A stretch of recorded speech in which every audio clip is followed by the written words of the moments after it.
بسم اللہ الرحمن الرحیم۔ ایک سوال یہ آیا ہے کہ اگر قربانی کا جانور ہلاک ہو جائے یا گم ہو جائے تو کیا حکم ہے؟ تو جواباً عرض یہ ہے کہ قربانی کا جو مقصد ہے وہ خون بہانا ہے، اراقۃ دم جس کو کہا جاتا ہے۔ اس لیے اگر جانور گم ہو جائے یا ہلاک ہو جائے اور صاحب جانور جس کا وہ جانور گم ہوا ہے یا ہلاک ہوا ہے وہ مالدار تھا، صاحب نصاب تھا، تو شخص کے لیے دوسرا جانور خرید کر قربانی کرنا لازم اور ضروری ہے۔ اسی طرح سے دوسرا سوال یہ آیا ہے کہ ایک شخص پر قربانی واجب ہے تو کیا اس کا دوسرے کی طرف سے قربانی کرنا جائز ہے؟ مثال کے طور پر خالد پر قربانی واجب ہے، مگر خالد کسی سال اپنے مرنے والے والدین کے نام سے قربانی کر لیتا ہے، کسی سال اپنی بیوی کے نام سے قربانی کر دیتا ہے، کسی سال اپنے بچوں کی طرف سے قربانی کر دیتا ہے، اور ایک ہی قربانی کرتا ہے، یعنی مختلف ناموں سے مختلف سالوں میں وہ قربانی کرتا رہتا ہے، کسی سال اپنے چھوٹے یا بڑے بیٹے کے نام سے قربانی کر دیتا ہے۔ تو معلوم یہ کرنا ہے جب خالد پر قربانی واجب ہے اور وہ دوسرے کے نام سے قربانی دیتا ہے تو کیا خالد کی طرف سے قربانی کا ذمہ ادا ہو جائے گا یا ادا نہیں ہوگا؟ اس سلسلے میں شریعت کیا کہتی ہے؟ تو جواباً عرض یہ ہے کہ دیکھیے، جس شخص پر قربانی واجب ہوتی ہے تو اس کے لیے سب سے پہلے اپنی طرف سے قربانی کرنا لازم ہے۔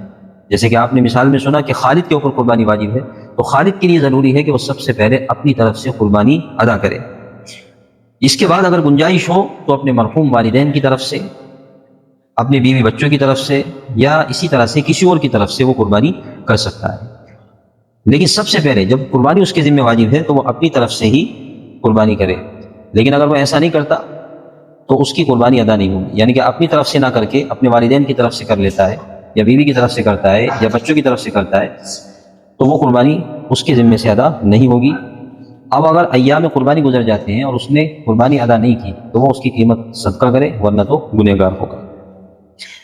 اسی طرح سے ایک سوال آیا ہے کہ اگر جانور کا سینگ ٹوٹ جائے یا پیر ٹوٹ جائے تو اس کا کیا حکم ہے؟ تو دیکھیے، جانور کا سینگ اگر آدھا ٹوٹا ہے یا اس کے اوپر سے اس کا خول اترا ہے تو اس میں بھی کوئی حرج نہیں ہے، کیا جا سکتا ہے۔ ممنوع اور قربانی صرف اس صورت میں نہیں ہوگی جب جانور کا سینگ بالکل جڑ سے اکھڑ جائے اور اس کا اثر دماغ تک پہنچ جائے۔ اس لیے آدھا سینگ ٹوٹنے سے یا سینگ کا خول اترنے سے جانور کی قربانی پر کوئی اثر نہیں پڑتا ہے۔ اور رہا مسئلہ لنگڑا پن، تو کتنا لنگڑا پن؟ تو دیکھیے، اگر جانور چلتے ہوئے اپنا پیر، جس پیر میں چوٹ لگی ہے، وہ زمین پر ٹیک رہا ہے تو اس کی قربانی ہو جائے گی۔ لیکن اگر وہ اپنا وہ پیر، وہ قدم جس میں زخم لگا ہے زمین پر نہیں ٹیکتا، بلکہ آپ دیکھیں گے کہ وہ گھسٹ رہا ہے، وہ زمین پر گھسٹ کر چل رہا ہے، تو پھر ایسے جانور کی قربانی جائز نہیں ہے۔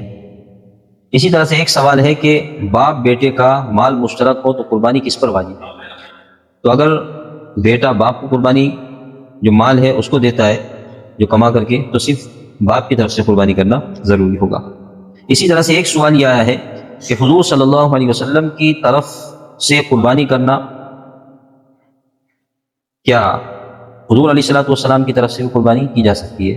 مثال کے طور پر 6 لوگ ہیں، 6 لوگ نے ایسا جانور خریدا جس میں 7 حصے ہو سکتے ہیں۔ اب انہوں نے 6 لوگوں نے 6 حصے کر لیے، اب وہ 6 لوگ مل کر کے ایک 7واں حصہ مشترکہ طور پر حضور علیہ السلام کے نام سے کرنا چاہتے ہیں، تو کیا اس طرح کرنا صحیح ہے؟ تو اس کا جواب یہ ہے کہ 6 آدمی کا مشترکہ طور پر 7واں حصہ حضور علیہ السلام کی طرف سے کرنا یہ شرعاً جائز ہے، درست ہے، اس لیے کہ حضور علیہ السلام نے بھی اپنی امت کی طرف سے قربانی فرمائی ہے۔